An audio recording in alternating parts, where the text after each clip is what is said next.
अध्याय 5 कर्मयोग। कृष्ण भावना भावित कर्म। अर्जुन ने कहा, हे कृष्ण, पहले आप मुझसे कर्म त्यागने के लिए कहते हैं और फिर भक्ति पूर्वक कर्म करने का आदेश देते हैं। क्या आप अब कृपा करके निश्चित रूप से मुझे बताएंगे कि इन दोनों में से कौन अधिक लाभप्रद है? तात्पर्य: भगवद गीता के इस पंचम अध्याय में भगवान बताते हैं कि भक्ति पूर्वक किया गया कर्म शुष्क चिंतन से श्रेष्ठ है। भक्ति पथ अधिक सुगम है क्योंकि दिव्य स्वरूपा भक्ति मनुष्य को कर्म बंधन से मुक्त करती है। द्वितीय अध्याय में आत्मा तथा उसके शरीर बंधन का सामान्य ज्ञान बतलाया गया है। उसी में बुद्धि योग अर्थात भक्ति द्वारा इस भौतिक बंधन से निकलने का भी वर्णन हुआ है। तृतीय अध्याय में यह बताया गया है कि ज्ञानी को कोई कार्य नहीं करने पड़ते। चतुर्थ अध्याय में भगवान ने अर्जुन को बताया है कि सारे यज्ञों का पर्यवसान ज्ञान में होता है, किंतु चतुर्थ अध्याय के अंत में भगवान ने अर्जुन को सलाह दी कि वह पूर्ण ज्ञान से युक्त होकर उठ कर के युद्ध करे। अतः इस प्रकार एक ही साथ भक्तिमय कर्म तथा ज्ञान युक्त अकर्म की महत्ता पर बल देते हुए कृष्ण ने अर्जुन को संकल्प को भ्रमित कर दिया है। अर्जुन यह समझता है कि ज्ञानमय संन्यास का अर्थ है इंद्रिय कार्यों के रूप में समस्त प्रकार के कार्यकलापों का परित्याग, किंतु यदि भक्ति योग में कोई कर्म करता है तो फिर कर्म का किस तरह त्याग हुआ? दूसरे शब्दों में वह यह सोचता है कि ज्ञानमय संन्यास को सभी प्रकार के कार्यों से मुक्त होना चाहिए, क्योंकि उसे कर्म तथा ज्ञान असंगत से लगते हैं। ऐसा लगता है कि वह यह नहीं समझ पाया कि ज्ञान के साथ किया गया कर्म बंधनकारी न होने के कारण अकर्म के ही तुल्य है। अतएव वह पूछता है कि वह सब प्रकार के कर्म त्याग दे या पूर्ण ज्ञान से युक्त होकर कर्म करे। श्री भगवान ने उत्तर दिया, मुक्ति के लिए तो कर्म का परित्याग तथा भक्तिमय कर्मयोग दोनों ही उत्तम है, किंतु इन दोनों में से कर्म के परित्याग से भक्ति युक्त कर्म श्रेष्ठ है। तात्पर्य: सकाम कर्म इंद्रिय तृप्ति में लगना ही भव बंधन का कारण है।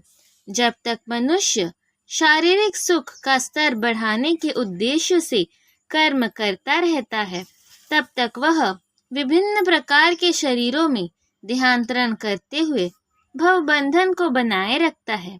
इसकी पुष्टि भागवत में इस प्रकार हुई है। लोग इंद्रिय तृप्ति के पीछे मत्त हैं। वे यह नहीं जानते कि उनका क्लेशों से युक्त यह शरीर उनके विगत सकाम कर्मों का फल है। यद्यपि यह शरीर नाशवान है, किंतु यह नाना प्रकार के कष्ट देता रहता है। अतः इंद्रिय तृप्ति के लिए कर्म करना श्रेयस्कर नहीं है। जब तक मनुष्य अपने असली स्वरूप के विषय में जिज्ञासा नहीं करता, उसका जीवन व्यर्थ रहता है, और जब तक वह अपने स्वरूप को नहीं जान लेता, तब तक उसे इंद्रिय तृप्ति के लिए सकाम कर्म करना पड़ता है। और जब तक वह इंद्रिय तृप्ति की इस चेतना में फंसा रहता है, तब तक उसका देहांतरण होता रहता है। भले ही उसका मन सकाम कर्मों में व्यस्त रहे और अज्ञान द्वारा प्रभावित हो, किंतु उसे वासुदेव की भक्ति के प्रति प्रेम उत्पन्न करना चाहिए। केवल तभी वह भव बंधन से छूटने का अवसर प्राप्त कर सकता है। अतः यह ज्ञान ही कि वह आत्मा है, शरीर नहीं, मुक्ति के लिए पर्याप्त नहीं। जीवात्मा के स्तर पर मनुष्य को कर्म करना होगा, अन्यथा भव बंधन से उबरने का कोई अन्य उपाय नहीं है। किंतु कृष्ण भावना भावित होकर कर्म करना सकाम कर्म नहीं है। पूर्ण ज्ञान से युक्त होकर किए गए कर्म वास्तविक ज्ञान को बढ़ाने वाले हैं। बिना कृष्ण भावनामृत के केवल कर्मों के परित्याग से बद्ध जीव का हृदय शुद्ध नहीं होता।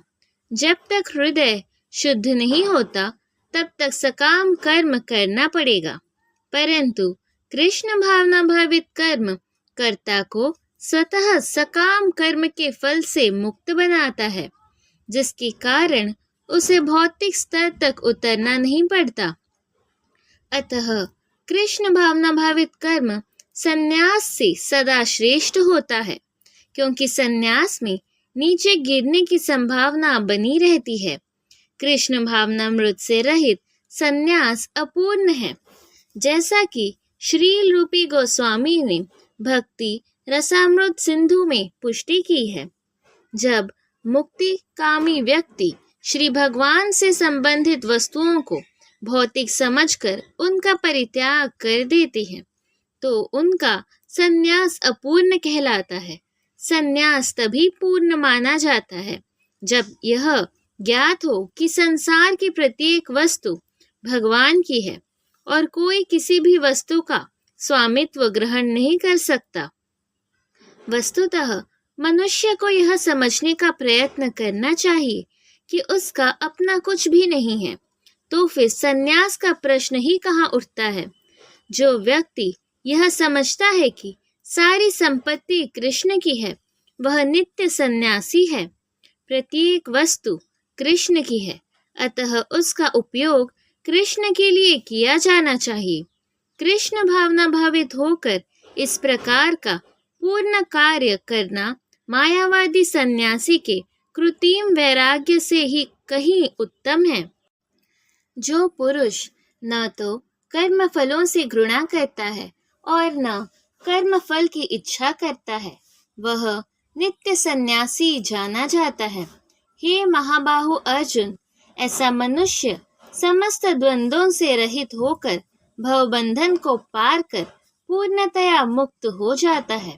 तात्पर्य: पूर्णतया कृष्ण भावना भावित पुरुष नित्य सन्यासी है, क्योंकि वह अपने कर्म फल से न तो घृणा करता है, न ही उसकी आकांक्षा करता है। ऐसा सन्यासी भगवान की दिव्य प्रेमा भक्ति के परायण होकर पूर्ण ज्ञानी होता है, क्योंकि वह कृष्ण के साथ अपनी स्वाभाविक स्थिति को जानता है। वह भली भांति जानता रहता है कि कृष्ण पूर्ण अंशी है और वह स्वयं अंश मात्र है। ऐसा ज्ञान पूर्ण होता है क्योंकि यह गुणात्मक तथा सकारात्मक रूप से नहीं है। कृष्ण तादात्म्य की भावना भ्रांत है, क्योंकि अंश अंशी के तुल्य नहीं हो सकता। यह ज्ञान की एकता गुणों की है, न कि गुणों की मात्रा की। सही दिव्य ज्ञान है जिससे मनुष्य अपने आप में पूर्ण बनता है, जिसे न तो किसी वस्तु की आकांक्षा रहती है, न किसी का शोक। उसके मन में किसी प्रकार का छल कपट नहीं रहता, क्योंकि वह जो कुछ भी करता है कृष्ण के लिए करता है। इस प्रकार छल कपट से रहित होकर वह इस भौतिक जगत से भी मुक्त हो जाता है। अज्ञानी ही भक्ति को भौतिक जगत के विश्लेषणात्मक अध्ययन सांख्य से भिन्न कहते हैं। जो वस्तुतः ज्ञानी है वह कहते हैं कि जो इनमें से किसी एक मार्ग का भली भांति अनुसरण करता है, वह दोनों के फल प्राप्त कर लेता है। तात्पर्य: भौतिक जगत की विश्लेषणात्मक अध्ययन सांख्य का उद्देश्य आत्मा को प्राप्त करना है। भौतिक जगत की आत्मा विष्णु या परमात्मा है। भगवान की भक्ति का अर्थ परमात्मा की सेवा है। एक विधि से वृक्ष की जड़ खोजी जाती है और दूसरी विधि से उसको सींचा जाता है। सांख्य दर्शन का वास्तविक छात्र जगत के मूल अर्थात विष्णु को ढूंढता है और फिर पूर्ण ज्ञान समेत अपने को भगवान की सेवा में लगा देता है।